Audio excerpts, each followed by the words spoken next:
everyone, this is Carlos with the Emacs Science Support Team. Today we're going to be doing a little bit of statistics with Zeus, a Python implementation of Ensemble Slice Sampling for efficient Bayesian parameter inference. So Zeus made things really easy for us, and they provided us with tons of samples. If you go and click this download button, that will take you to their GitHub, and in their GitHub you can go to Docs, and under Docs go to Notebook, and they provide all of these examples for us.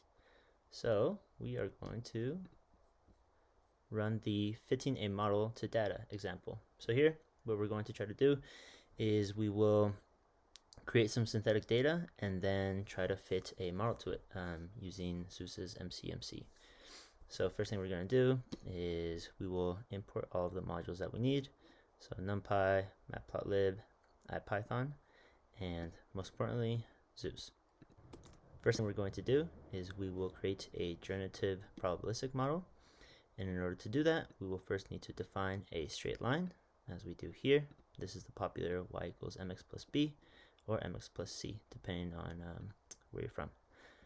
So next thing we're going to do, in order to create this Genitive probabilistic model, we will need to set some true values for our model parameters. So here we have m true, this is our slope. We're going to say this will be equal to 3.5, and c true, this is our y-intercept, and we're going to say this is equal to 1.2. Next thing, we will set the x-coordinate and the number of data points. So here, this line, this is setting up our x-coordinate, and we want it to be random, so we use this np.random.rand capital M, where m is the number of data points. Now that we have this, we are now ready to create our synthetic data. So we need to create synthetic data because we are going to try to fit something to it, right? And we need it to be fake, and we don't have data on hand. So what we're going to do is we will set sigma to 3, that will be our standard deviation of the noise, and then our data, synthetic data, will be this straight line, x, m true, c true, plus our standard deviation times our random noise. Times our random number of data points, which will create a noisy synthetic data. Now that we have done that, we have our generative model and we have our data. So we go ahead and we plot here. As you can see, our synthetic data are all these blue points with error bars that for the most part touch our model. But what we want to do is we want to use MCMC to find a great fit. So the next thing we want to do is we will find our likelihood, prior, and posterior distributions. So we'll need to set functions or define all of these. So for log prior, this will be our definition. We are saying that the minimum and maximum that our c value, our y-intercept, can be is -10 and 10. So we are telling the MC to look within that space. So then we will say if our log prior is equal to 0, when c is between c min and c max, otherwise it is going towards -infinity. And we're going to do the same with our Gaussian prior. So here we set our mean of the Gaussian prior to 3, this is m mu, and our sigma to 10. And we're going to return our log prior. Great. Now what we need to do is we need to define our likelihood. So here, this is our function, and all we're saying is m and c will be equal to theta now, m being our slope in our definition of our line, and c being the y-intercept. And we will evaluate the model like so.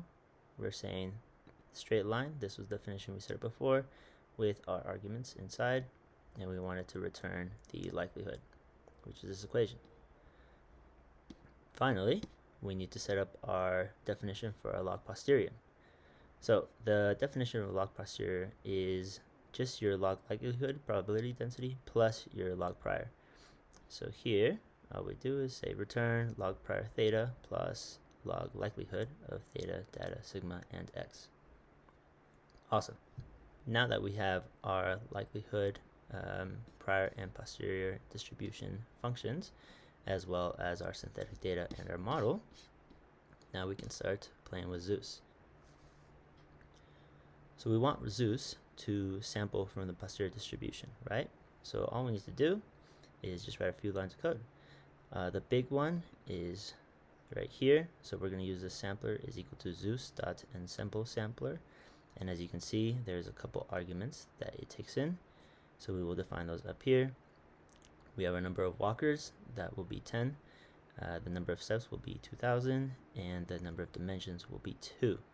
And then the rest has been defined up above. Next thing what we'll do is we'll say sampler.runMC, where it will start with the start that we gave it, and it will take those 2000 steps that we talked about, and the start being right here. Now, whenever we run this, it will initialize the code. So right now, all of our walkers are walking around our distribution to see what our results should be. As you can see, it gives you all of these great variables to look at. So now that we have sampled our data, let's actually look at some results. So first thing we want to do is we are going to see how long the burn-in phase took. All we need to do is run this line. And as you can see, the burn-in phase burned out pretty quickly. Now, to see our distribution, we are going to make a corner plot with this zeus.cornerplot, and you are going to feed it these arguments. So chain is defined up here. Basically what chain is our data but flattened out. So what we're going to do is we will discard this many data points. In other words, we are going to cut this in half. Everything under 1,000 is going to go away, and we are going to thin out our data. Now when we run this cell, it will give us our corner plots. Pretty cool. Oh, this is awesome. Good looking corner plots. So now we're going to look at our results in a more simple way for us to see. So we're going to plot. What we're going to do is we will sample 100 random points to see if we can still get a really good fit for our data. So we're going to run this cell, and voila. So truth, the black line is our model from our sampler from Zeus, and as you can see, it fits really well with our data, just as good as that orange line, and this is great, so we know it works. So finally, we want to print map, aka the maximum posteriore, estimated along the 1 sigma uncertainty for the model parameters. What we are going to do is we will create this for I in range cell, and here what we do is we are going to see what our M and our C values are. So we can run it, and we have a slope equal to 3.3, and we have a y-intercept equal to 1.3. And let's go up here and see if that matches. Perfect. M equals 3.35. That one could be a little bit better, but it's all good. So yeah, guys, that is Zeus. Make sure you check it out on EMAC. It's a great tool, and it's super fast and simple to use.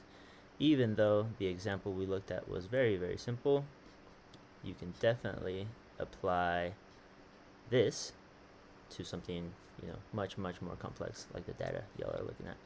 So yeah, that was Zeus. I hope you guys enjoyed it, and yeah, happy exploring. Peace.